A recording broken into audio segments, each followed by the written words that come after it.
সুপ্রভাত সবাইকে। আজ আমরা বাংলার পাঠশালায় সপ্তম শ্রেণীর ভাষা চর্চা বই থেকে পড়ব বাংলা ভাষার শব্দ সম্পর্কে। বাংলা ভাষার শব্দ সম্পর্কে জানতে হলে আমাদেরকে জানতে হবে ভারতীয় আর্য ভাষা সম্পর্কে এবং ভারতীয় আর্য ভাষা থেকে কিভাবে বাংলা ভাষা সৃষ্টি হয়েছে সে সম্পর্কে। তাহলে বাংলা ভাষার শব্দ, বাংলা ভাষায় আমরা যে সকল শব্দ ব্যবহার করি সেগুলো কি সবই বাংলা ভাষারই শব্দ, নাকি বাংলা ভাষার বাইরে থেকে কিছু শব্দ বা অনেক শব্দ এসেছে কিনা, সে সম্পর্কে জানতে হলে আমাদেরকে প্রথমে ভারতীয় আর্য ভাষায় প্রবেশ করতে হবে। ভারতীয় আর্য ভাষায় প্রবেশ করার আগে আমাদেরকে যেতে হবে পৃথিবীর ভাষা বংশ সম্পর্কে জানতে। কারণ প্রাচীন যুগে পৃথিবীর মানুষ ছিলেন যাযাবর। এই যাযাবর মানুষের বিস্তীর্ণ অঞ্চল জুড়ে যে মুখের ভাষা প্রচলিত ছিল, সেই ভাষাকে ভাষাতাত্ত্বিকরা 12টি ভাষা বংশে ভাগ করেছেন। সেই 12টি ভাষা বংশের মধ্যে 4টি ভাষা বংশের মানুষ স্থাপন করেন, বসবাস করে আছেন। এই যে 4টি ভাষা বংশ, এই 4টি ভাষা বংশ সম্পর্কে ছোট্ট করে আলোচনা হবে এবং বাংলা ভাষার শব্দ পড়াতে গিয়ে এই যে 4টি ভাষা বংশ, যে 4টি ভাষা বংশ আমি বোর্ডে লিখব, তোমাদের পড়াবো, সেই ভাষা বংশের মধ্যে যে মূল ভাষা বংশ থেকে ভারতীয় আর্য ভাষার সৃষ্টি থেকে বাংলা ভাষার সৃষ্টি হয়েছে সে সম্পর্কে আমরা সংক্ষিপ্ত আকারে পথরেখা তৈরি করব। কারণ বাংলা ভাষার শব্দ পড়তে হলে এই বাংলা ভাষা সৃষ্টির যে প্রায় 1000 বছরের উপরে যে পথ চলা, সেই পথ চলাটাকে আমাদেরকে দেখতে হবে। 1000 বছরের আগে যে বাংলা ভাষার সৃষ্টি হয়েছিল সেই ভাষা সম্পর্কে আমাদের জানতে হবে।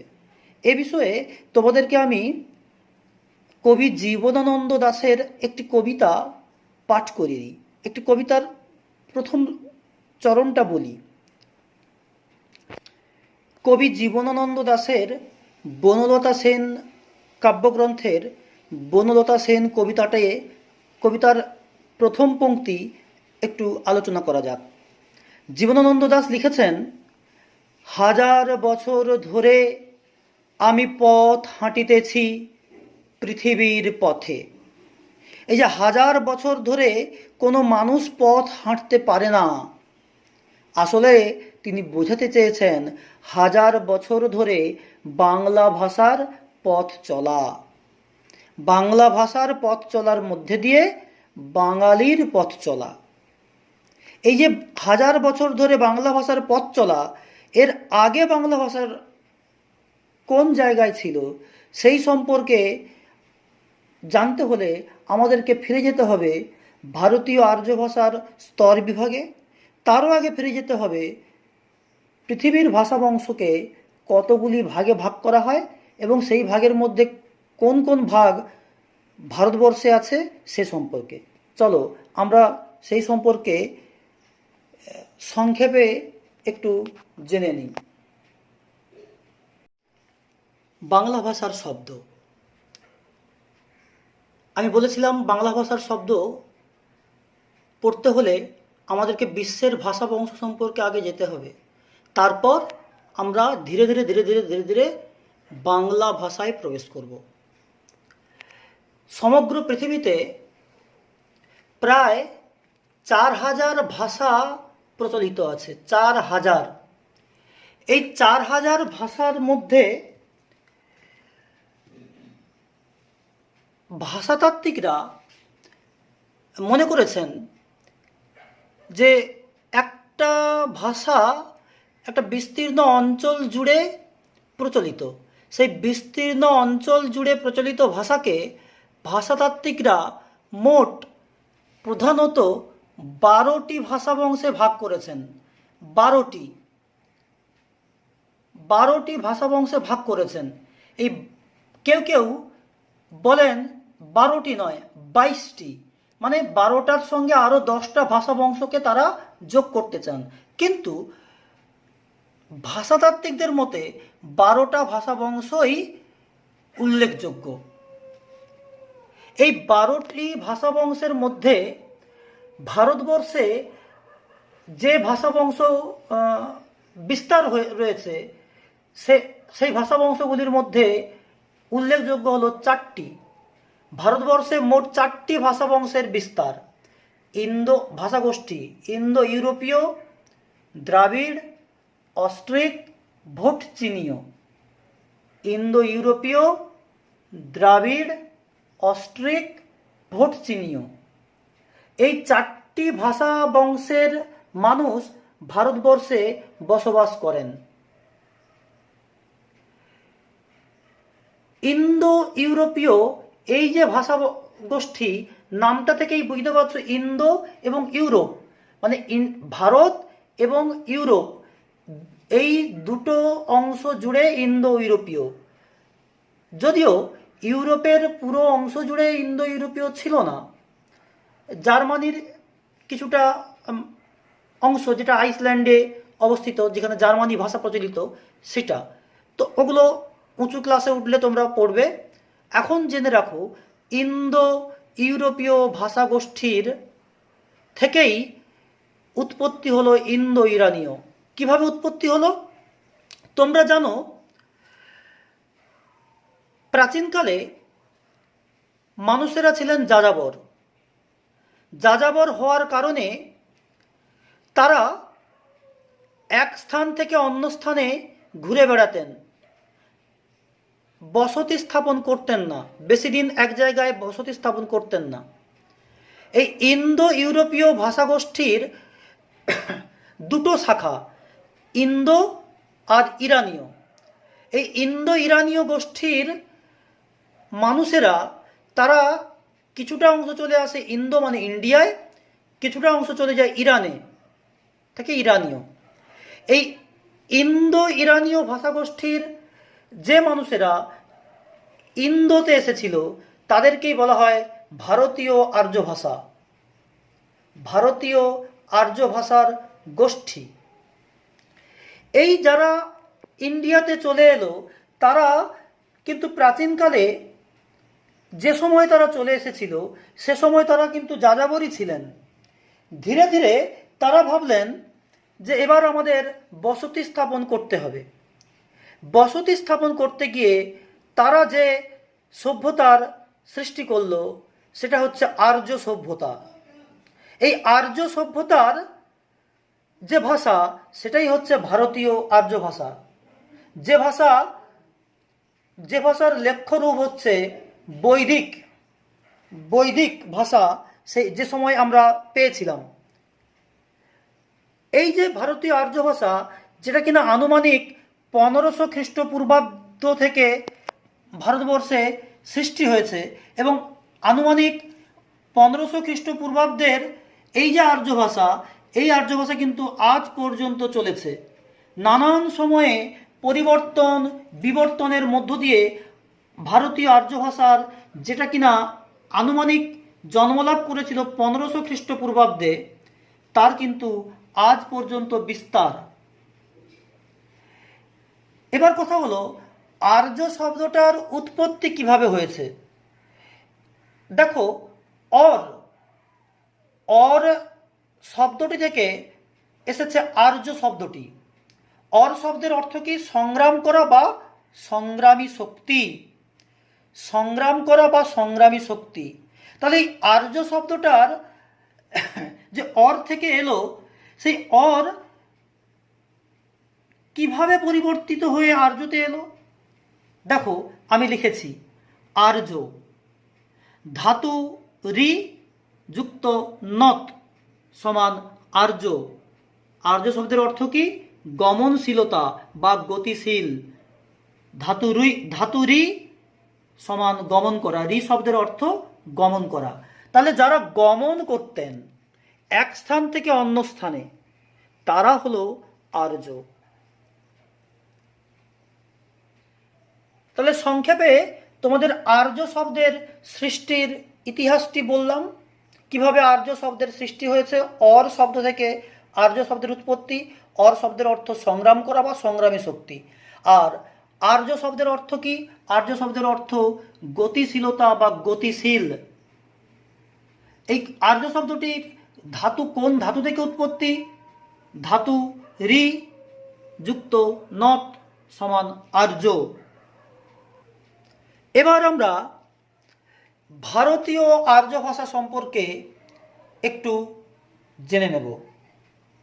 জানতে হলে আমাদেরকে ভারতীয় আর্য ভাষার শ্রেণীবিভাগ করতে হবে, কালও নির্ণয় করতে হবে, এবং তারপর ভারতীয় আর্য ভাষা থেকে কিভাবে বাংলা ভাষার সৃষ্টি হয়েছে সেই ধারায় আমরা প্রবেশ করব।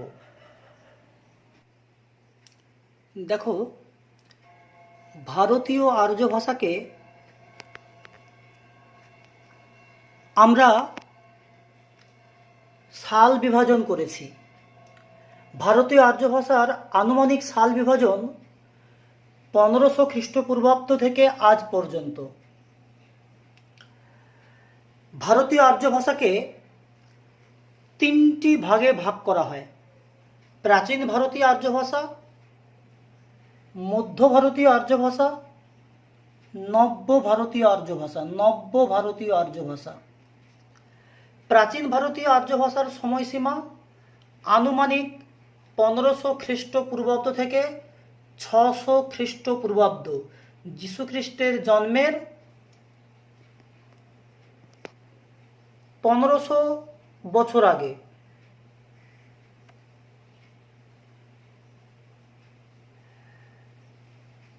এরপর প্রাচীন ভারতীয় আর্য ভাষার এই যে সময়, এই সময়ে মূলত বৈদিক ভাষার চল ছিল। পরবর্তীকালে সংস্কৃত ভাষা চলে আসে। সংস্কৃত ভাষা, প্রাকৃত ভাষা, পালি ভাষা, এগুলো সব চলে আসে পরবর্তীকালে। এই বৈদিক ভাষার 1200 খ্রিস্টপূর্বাব্দে আনুমানিক, সবই কিন্তু আনুমানিক, 1200 খ্রিস্টপূর্বাব্দে, আনুমানিক 1200 খ্রিস্টপূর্বাব্দে, 1200 লিখেছি মানে এটা আনুমানিক।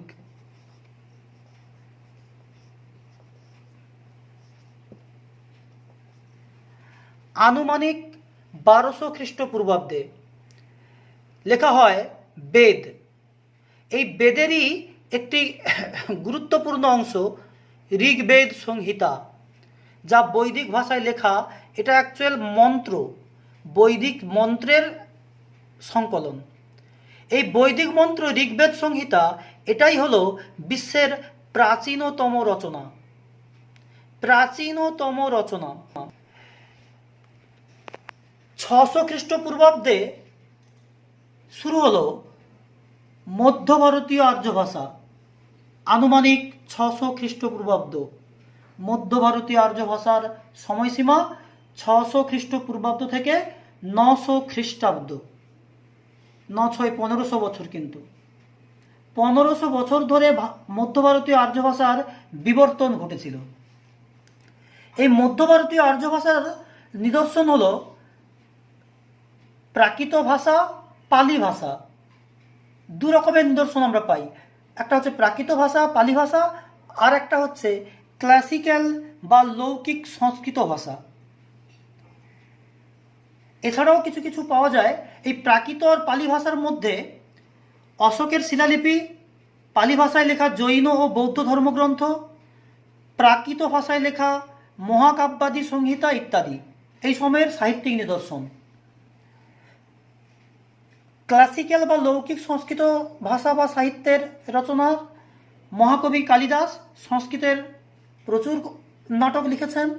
অভিজ্ঞান, শকুন্তলম, মেঘদূত, নানান কাব্য তিনি লিখেছেন।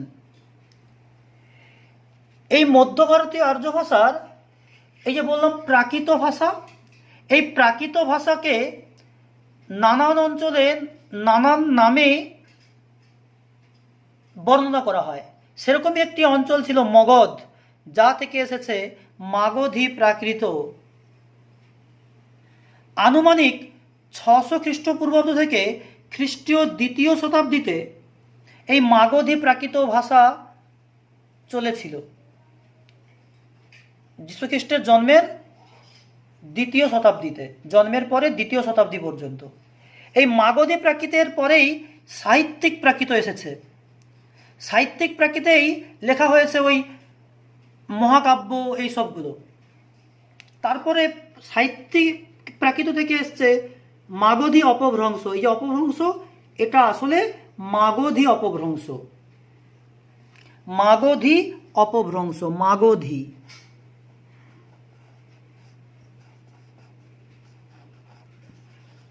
এগুলো সব মাগধী, মাগধী অপভ্রংশ।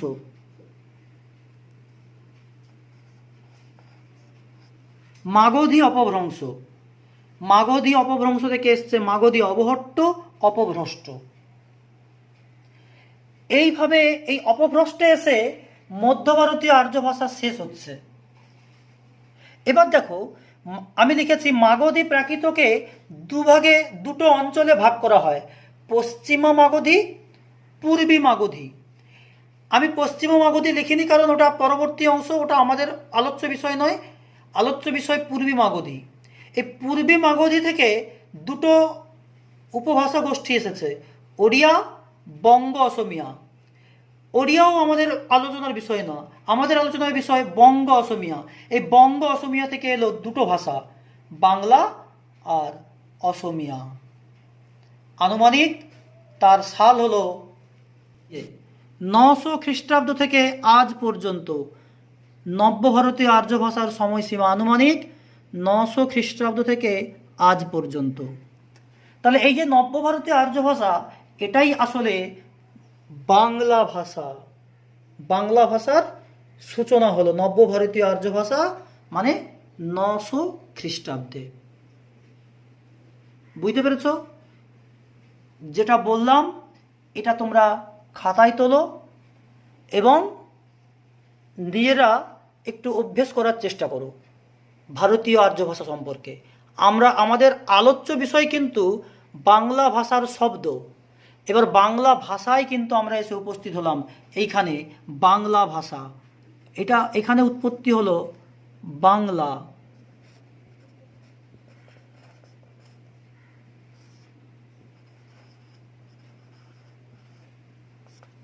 এই 900 খ্রিস্টাব্দে এসে উৎপত্তি হলো বাংলা ভাষা।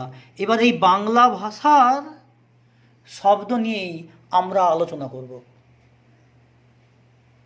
ততক্ষণ তোমরা পড়াশোনা করো এবং ভারতীয় আর্য ভাষা সম্পর্কে নিজেরা জেনে নাও। আমি যেভাবে বললাম সেভাবে খাতায় তুলে তোমরা বুঝে নেবে ভারতীয় আর্য ভাষার যুগ বিভাজন এবং কোন কোন স্তরে কী ধরনের ভাষা, কী ধরনের সাহিত্য রচনা হয়েছে সেগুলো। ততক্ষণ তোমাদেরকে টাটা জানাই। আমি শশাঙ্ক স্যার।